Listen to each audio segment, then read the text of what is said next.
നമസ്കാരം. രാഹുൽ ഗാന്ധി സാഹിൽ ലോബാച്ചുമായി ദില്ലിയിലെ Connaught പ്ലേസിലെ police സ്റ്റേഷനിലേക്ക് വന്ന വരവാണിത്. ഈ വരവ് വരുമ്പോൾ പല BJP നേതാക്കളും രാഹുലിനെയും കൂട്ടരെയും പരിഹസിക്കുകയായിരുന്നു. എന്നാൽ ആ വരവ് പിന്നീട് ഏറ്റവും ഒടുവിൽ ഇപ്പോൾ സാക്ഷാൽ അമിത്ഷായുടെ കസേരയെ തന്നെ വിറപ്പിച്ച വരവായി അടയാളപ്പെടുത്തപ്പെട്ടിരിക്കുന്നു. സാഹിൽ ലോബാച്ചിന്റെ പരാതിയിൽ ഡൽഹി പോലീസ് ഒടുവിൽ FIR രജിസ്റ്റർ ചെയ്തതോടെ FIR ഇട്ട് കഴിഞ്ഞതോടെ ഒരു പ്രശ്നം അവസാനിച്ചു എന്ന് നിങ്ങൾ വിചാരിക്കുന്നുണ്ടോ? അവസാനിച്ചിട്ടില്ല. BJPയും കേന്ദ്ര സർക്കാരിനെയും സംബന്ധിച്ച് വലിയ പ്രശ്നങ്ങളിലേക്ക് പുതിയൊരു പ്രശ്നത്തിന് കൂടി തുടക്കം കുറിക്കപ്പെടുകയാണ് ഉണ്ടായത്. പ്രത്യേകിച്ച് കേന്ദ്ര ആഭ്യന്തരമന്ത്രി അമിത്ഷായ്ക്കും രാഷ്ട്രീയമായി കനത്ത തിരിച്ചടിയേൽക്കുന്ന ഒരു രണ്ടാം ഘട്ടം ആരംഭിച്ചിരിക്കുകയാണ്. ജന്തർ മന്ദിറിലെ CJP സമരത്തിനിടെ ഗുരുതരമായ നിയമലംഘനങ്ങൾ നടത്തി അമിത്ഷായുടെ ആഭ്യന്തര വകുപ്പ് പോലീസ് വിദ്യാർത്ഥികൾക്ക് നേരെ ആക്രമണം അഴിച്ചുവിട്ടു എന്ന ആരോപണം സാധുവാവുകയാണ്. ഷായെയും പ്രധാനമന്ത്രി മോദിയെയും രാഹുൽ ഗാന്ധി കുരുക്കിയ ആ കുരുക്കിന്റെ രാഷ്ട്രീയ ഗതിവിഗതികൾ എന്തൊക്കെയാണ്?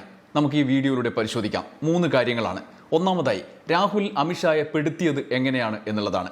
CJP സമരം ഒരു മന്ത്രിയെ മാത്രമല്ല, ധർമ്മേന്ദ്ര പ്രധാൻ എന്ന അമിത്ഷായുടെയും മോദിയുടെയും പാർട്ടിയിലെ ഒരു പോരാളിയെ കൂടി അവർക്ക് നഷ്ടപ്പെടുത്തി. സ്വന്തം തടി കൈച്ചലാക്കാൻ മോദി ധർമ്മേന്ദ്ര പ്രധാനെ രാജിവെച്ച് കാര്യങ്ങൾ തൽക്കാലം തീർക്കാമെന്നാണ് കരുതിയിരുന്നത്. അതോടെ എല്ലാം തീർന്നു എന്ന് വിചാരിച്ചതുമാണ്. എന്നാൽ ഒന്നും തീർന്നിരുന്നില്ല.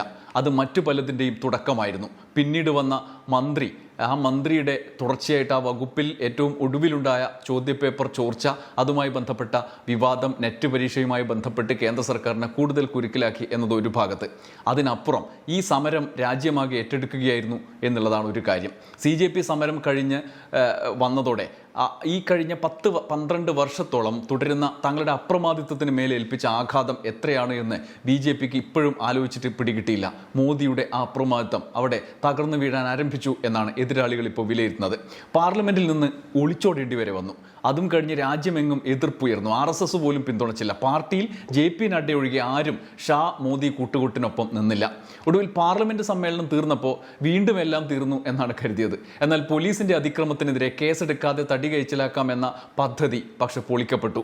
രാഹുൽ ഗാന്ധിയുടെ നേതൃത്വത്തിൽ ദില്ലി പോലീസിലൂടെ അത് പൊളിച്ചു. പാർലമെന്റ് സമ്മേളന കാലത്ത് സഭയിലെത്താതെ ഒളിച്ചു നടന്നതും പൊതുവേദിയിൽ ജന്തർ മന്ദിർ സമരം മൈൻഡ് ചെയ്യാതെ പോയതും കടുത്ത വിമർശനങ്ങൾ ഉയർത്തിയപ്പോഴും പ്രതിരോധിക്കാതെ നിന്ന സാഹചര്യമുണ്ടായിരുന്നു. എന്തുകൊണ്ടാണ്? നിയമപരമായ പ്രശ്നങ്ങളില്ലാതെ കാര്യങ്ങൾ നടത്തിക്കിട്ടുന്നതുവരെയുള്ള കാത്തിരിപ്പായിരുന്നു മോദിക്കും ഷായ്ക്കും അത്. പോലീസിന്റെ നടപടിക്കെതിരെ കോടതി ഇടപെട്ടപ്പോൾ പോലും അവർ പ്രതികരിച്ചില്ല. കാരണം എന്താണ്? പെല്ലറ്റ് പ്രയോഗമടക്കം കേസെടുക്കാതെ നടന്നില്ല എന്ന് വരുത്തി തീർക്കാനുള്ള ശ്രമത്തിലായിരുന്നു. എന്നാൽ ഇപ്പോൾ അത് തിരുത്തേണ്ടി വന്നിരിക്കുന്നു. ദില്ലിയിൽ ജന്തർ മന്ദിറിൽ ആരോപിക്കപ്പെട്ടതും നമ്മൾ ദൃശ്യങ്ങളിൽ കണ്ടതും ഒക്കെ അടയാളപ്പെടുത്തുന്ന ആദ്യത്തെ FIR വീണിരിക്കുന്നു. ജൂലൈ 20-ന് ജന്തർ മന്ദിറിൽ നടന്ന സൻസദ് ചലോ പ്രതിഷേധത്തിനിടെയാണ് 19-കാരനായ സാഹിൽ ലോച്ചാബിന് പെല്ലറ്റ് പോലുള്ള ലോഹ ചെറു കഷ്ണങ്ങൾ കൊണ്ട് ഗുരുതരമായി പരിക്കേറ്റത്. ഒരു കണ്ണിന്റെ കാഴ്ച നഷ്ടപ്പെടാനുള്ള സാധ്യതയുണ്ടെന്നും ആശുപത്രി രേഖകൾ ഡോക്ടർമാർ പറഞ്ഞു. ലോഹ പെല്ലറ്റുകളുമായി ബന്ധപ്പെട്ട പരിക്കുകൾ പൊതുമധ്യത്തിൽ അവതരിപ്പിച്ചു. ആ ദിവസം നടന്ന എന്തൊക്കെയാണെന്ന് നമ്മൾ കണ്ടു. അതിൽ ഒരാൾ മാത്രമാണ് ഈ പ്രതികരിക്കുന്നത്. എന്നാൽ ഡൽഹി പോലീസ് പ്രതിഷേധക്കാർക്കെതിരെ പെല്ലറ്റ് ഉപയോഗിച്ചു എന്ന ആരോപണം നിഷേധിക്കുകയും ചെയ്തു. ആഗസ്റ്റ് 14-ന് സാഹിലും അഭിഭാഷകരും പോലീസിനെ സമീപിച്ചു. പരാതി സ്വീകരിച്ചതിൻ്റെ ഔദ്യോഗിക രേഖ പോലും നൽകാൻ പോലീസ് തയ്യാറായില്ല. പിന്നീട് ആഗസ്റ്റ് 17-നും ഇമെയിലിലൂടെയും ഫോണിലൂടെയും വിഷയം കോൺഗ്രസും രാഹുൽ ഗാന്ധിയും പിന്തുടർന്നു. എന്നിട്ടും FIR ഇട്ടില്ല. ഇവിടെയാണ് രാഹുൽ ഗാന്ധിയുടെ നേരിട്ടുള്ള ഇടപെടൽ. സാഹിലിനെയും കൂട്ടി പോലീസ് സ്റ്റേഷനിലേക്ക് എത്തി. എന്നിട്ട് ഉദ്യോഗസ്ഥരെ കണ്ടു. നടപടി ഉണ്ടായില്ലെന്നാരോപിച്ച് പാർലമെന്റ് സ്ട്രീറ്റ് പോലീസ് സ്റ്റേഷന് മുന്നിൽ ധർണയിരുന്നു. പ്രിയങ്ക ഗാന്ധിയും മറ്റ് കോൺഗ്രസ് നേതാക്കളും ഒപ്പം ചേർന്നു. 6 മണിക്കൂറിലേറെ നീണ്ട പ്രതിഷേധത്തിന് ശേഷമാണ് പോലീസ് അജ്ഞാതർക്കെതിരെ FIR രജിസ്റ്റർ ചെയ്തത്. ഈ സംഭവവികാസം രാജ്യമെങ്ങും ചർച്ചയായി. അതാണ് രണ്ടാമതായി നമുക്ക് നോക്കേണ്ടത്. അത് ഏത് മട്ടിലാണ് ഡെവലപ്പ് ചെയ്തത് എന്നത്. പെല്ലറ്റ് ഗൺ ആക്രമണത്തിൽ പരിക്കേറ്റ വിദ്യാർത്ഥിയുടെ പരാതിയിൽ കേസെടുപ്പിക്കാൻ രാഹുൽ ഗാന്ധി നടത്തിയ പ്രതിഷേധം ഡൽഹി പോലീസിന്റെ സംവിധാനങ്ങളെ ആകെ ഞെട്ടിച്ചു.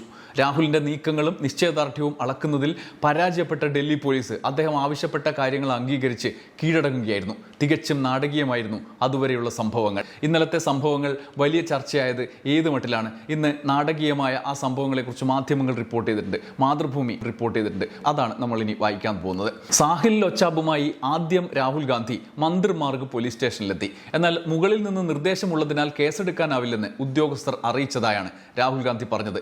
പിന്നീട് ന്യൂഡൽഹി DCP സച്ചിൻ ശർമ്മയുടെ ഓഫീസിലെത്തിയ രാഹുൽ അദ്ദേഹവുമായി സംസാരിച്ചു. ചർച്ച പരാജയപ്പെട്ടതോടെ 12 മണിയോടെ രാഹുൽ പ്രതിഷേധം ആരംഭിച്ചു. ആദ്യം DCPയുടെ മുറിക്ക് മുന്നിൽ നിലത്ത് കുത്തിയിരുന്നാണ് പ്രതിഷേധിച്ചത്. കോൺഗ്രസ് പ്രവർത്തകർ പുറത്ത് മോദിക്കും അമിത്ഷായ്ക്കുമെതിരെ മുദ്രാവാക്യം മുഴക്കുമ്പോൾ അകത്ത് കടന്ന പ്രവർത്തകരോടും നേതാക്കളോടും സമാധാനപരമായി പ്രതിഷേധിക്കാൻ രാഹുലും മറ്റു നേതാക്കളും അഭ്യർത്ഥിച്ചു. ഗാന്ധിയൻ രീതിയിലായിരുന്നു തുടർന്ന് പ്രതിഷേധം.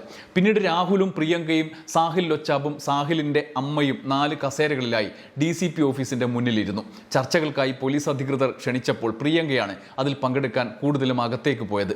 രാഹുൽ ഇരിപ്പിടത്തിൽ നിന്ന് 1-2 തവണ മാത്രമാണ് എഴുന്നേറ്റത്. ചർച്ച കഴിഞ്ഞു വന്ന പ്രിയങ്ക അധികൃതർ മുന്നോട്ട് വെക്കുന്ന നിർദ്ദേശങ്ങൾ രാഹുലിനെ അപ്പോൾ അറിയിച്ചു. 5 മണി കഴിഞ്ഞപ്പോൾ കേസെടുക്കാൻ പോലീസ് സമ്മതിച്ചെന്ന സൂചന പുറത്തു വന്നു. എന്നാൽ രേഖാമൂലം അത് ലഭിക്കും വരെ സമരം തുടരും എന്ന നിലപാടിൽ രാഹുൽ ഉറച്ചുനിന്നു. വൈകിട്ട് 6ഓടെ പ്രിയങ്കയുമായി ചർച്ചയ്ക്ക് ശേഷം സാഹിൽ ലൊച്ചാബിനെ DCPയുടെ മുറിയിലേക്ക് വിളിച്ച് മൊഴിയെടുത്തു. പിന്നീട് FIR പുറത്തുവിട്ടു. ഒരു ദിവസം നീണ്ട പ്രതിഷേധത്തിന് സന്ധ്യയോടെ അവസാനമായി. ഇതാണ് അവിടെ നടന്നത്. ഒടുവിൽ ആ FIRമായി രാഹുൽ മാധ്യമങ്ങളെ കാണുകയും ചെയ്തു. രാഹുൽ ഗാന്ധി അതിനുശേഷം പ്രതികരിച്ച പ്രധാനപ്പെട്ട പോയിന്റ് ഇതാണ്: ഇതൊരു തുടക്കം മാത്രമാണ്, നീതിയിലേക്കുള്ള ആദ്യ ചുവടുവെപ്പ്. 1 മാസം കഴിഞ്ഞാണ് കേസ് രജിസ്റ്റർ ചെയ്തിരിക്കുന്നത്. സാഹിലിന്റെ ശരീരത്തിൽ 200-ലേറെ പെല്ലറ്റുകൾ തറച്ചു. 3 പെല്ലറ്റുകൾ കണ്ണിലുണ്ട്. ആ കണ്ണിന്റെ കാഴ്ച ശരിയായി കിട്ടുന്നില്ല.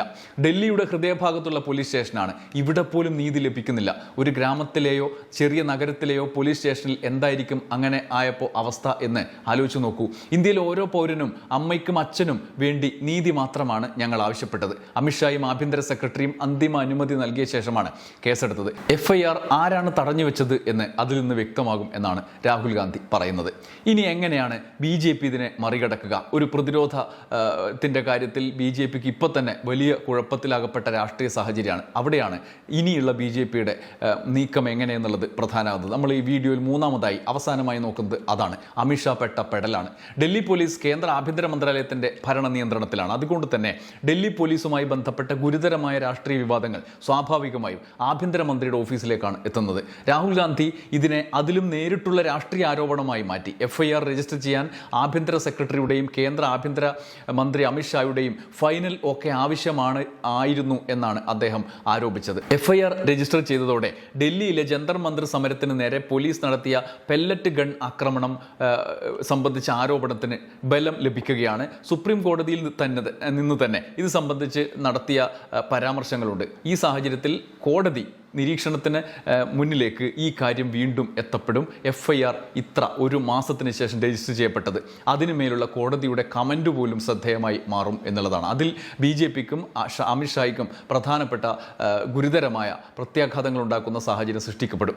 കുറ്റക്കാരെ കണ്ടെത്തുകയും പെല്ലറ്റുകൾ എവിടെ നിന്നാണ് വന്നതെന്ന അന്വേഷണത്തിലൂടെ ഇനി പോലീസ് മുന്നോട്ട് കൊണ്ടുപോയി സ്ഥാപിക്കുകയും വേണം. രാഷ്ട്രീയമായി അത് അമിത്ഷായെയും മോദി സർക്കാരിനെയും പ്രതിക്കൂട്ടിലാക്കുന്നു. BJPയെ കൂടുതൽ കുരുക്കുന്നത് രാഷ്ട്രീയ സാഹചര്യമാണ്. പാർലമെന്റിൽ നിന്ന് ഒളിച്ചോടി തടി കൈച്ചലാക്കി പുറത്തു വന്നിട്ടും രാഹുൽ ഗാന്ധി പിന്തുടരുകയാണ്. പാർലമെന്റിൽ പ്രസംഗിക്കുക എന്നതിൽ ഒതുങ്ങാതെ പരാതിക്കാരനായ യുവാവിനെ നേരിട്ട് കൂട്ടിക്കൊണ്ട് പോലീസ് സ്റ്റേഷനിലെത്തുക, അവിടെ സമരമിരിക്കുക. ലോക്സഭയിലെ പ്രതിപക്ഷ നേതാവ് എന്ന നിലയിൽ ഇന്ത്യയാകെ ശ്രദ്ധിക്കുന്ന ഒരു സമരം അവിടെ രൂപപ്പെട്ടു. ഗോദി മീഡിയ അതിനെ അപകീർത്തിപ്പെടുത്തി മുന്നോട്ട് പോയാലും സോഷ്യൽ മീഡിയ വഴി വലിയ ചർച്ചയായി സംഭവം. അതിൻ്റെ തുടർച്ചയായി അത് വിജയിക്കുകയും ചെയ്തു. ഇതാണ് BJP അസ്വസ്ഥമാക്കുന്ന പ്രധാന കാര്യം. ഇതുപോലുള്ള ഓരോ സംഭവവും രാഹുൽ ഗാന്ധിക്ക് പുതിയൊരു രാഷ്ട്രീയ പ്രതിച്ഛായ നൽകുന്നതും BJPക്ക് അസ്വസ്ഥതയാകും. മാത്രമല്ല, കേന്ദ്ര സർക്കാരിനെ രാഹുൽ ഗാന്ധി ലക്ഷ്യം വെക്കുന്നു, അമിത്ഷായെയും മോദിയെയും. രാഹുൽ ഗാന്ധി പ്രധാനമന്ത്രി നരേന്ദ്രമോദിയെ അമിത്ഷായും ലക്ഷ്യം വെക്കുമ്പോൾ BJP നിസ്സഹായമായിട്ടാണ്, പഴയ കാലത്തേതുപോലെയല്ല ഇപ്പോൾ പ്രതികരിക്കുന്നത്. രാഹുലിനെ ലക്ഷ്യം വെക്കുന്നതുമായി ബന്ധപ്പെട്ട് ഏറ്റവും അടുത്ത് ഒരു സ്ത്രീയുടെ കൂടെയുള്ള ചിത്രം പുറത്തുവിട്ട് തരംതാണ രീതിയിലുള്ള ഒരു അപകീർത്തി പ്രചരണം മാത്രമാണ് തിരിച്ചു നടത്തിയ ഒരു ആക്രമണം. അല്ലാതെ അവർ ഉന്നയിക്കപ്പെട്ട് പ്രതിരോധത്തിലായ പ്രശ്നങ്ങളെ അഡ്രസ്സ് ചെയ്യാനും മെനക്കെടുന്നില്ല. പ്രതിഷേധത്തെ അടിച്ചമർത്തിയതിലും പിന്നീട് പരാതി രജിസ്റ്റർ ചെയ്യുന്നതിൽ ഉണ്ടായ കാലതാമസത്തിലും കേന്ദ്ര സർക്കാരിന്റെ ഉത്തരവാദിത്തം ചോദ്യം ചെയ്യുക എന്നതാണ് രാഹുലിന്റെ തന്ത്രം. പ്രത്യേകിച്ച് അമിത്ഷായെ ലക്ഷ്യമിടുന്നതിന് രാഷ്ട്രീയ പ്രാധാന്യമുണ്ട്. BJPക്ക് ഇനി പ്രതിരോധം തീർക്കണമെങ്കിൽ നിരവധി ചോദ്യങ്ങൾക്ക് മറുപടി പറയേണ്ടി വരും. 6 ചോദ്യങ്ങൾക്ക് വ്യക്തത വരുത്തണം. പെല്ലറ്റ് ഉപയോഗിച്ചോ? ആരാണ് ഉപയോഗിച്ചത്? സാഹിലിന് എങ്ങനെ പരിക്കേറ്റു? പരാതി നേരത്തെ സ്വീകരിക്കാതിരുന്നത് എന്തുകൊണ്ട്? FIR വൈകിയത് എന്തുകൊണ്ട്? കേന്ദ്ര ഇടപെടലുണ്ടായിരുന്നു? അന്വേഷണം പൂർത്തിയാകുന്നതുവരെ ഈ ചോദ്യങ്ങൾ രാഷ്ട്രീയമായി ഉപയോഗിക്കപ്പെടും. BJPക്ക് ഈ 6 ചോദ്യങ്ങൾക്കും പ്രതിരോധം തീർക്കേണ്ടി വരും. അതെങ്ങനെയെന്ന് നമുക്ക് കാത്തിരുന്ന് കാണാം. നന്ദി, നമസ്കാരം.